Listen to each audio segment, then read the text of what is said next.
memang gila-gila lah brother. Ini memang gila-gila lah ini. Memang kena low angle lah. Lepas tu kereta ni, kalau boleh jarak dia lebih jauh sedikit.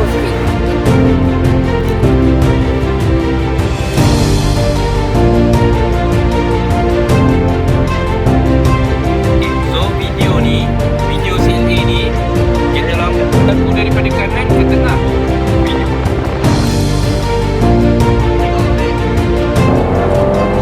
Laju lagi.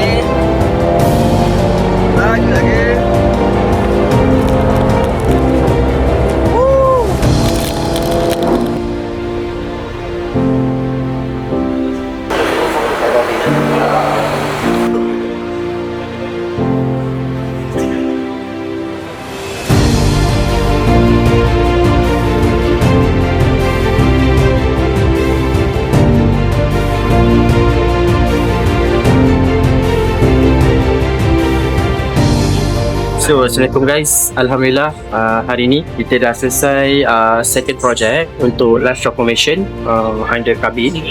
Dan this is our second shooter. Hai.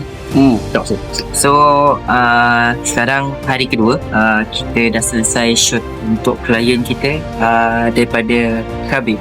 So tunggu final product macam biasa. So, kita nak minta pandangan daripada kita punya klien guys, untuk tahu apa komen dia setelah 2 hari shooting.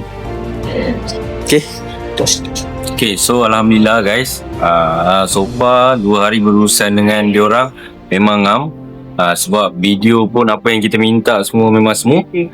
So kalau korang yang cari videographer memang kena buat lah dengan diorang. InsyaAllah. Sebab memang diorang akan memenuhi apa yang korang request dan diorang akan buat sehabis baik. Yes. So go check them out. Thank you so much brother. Yes.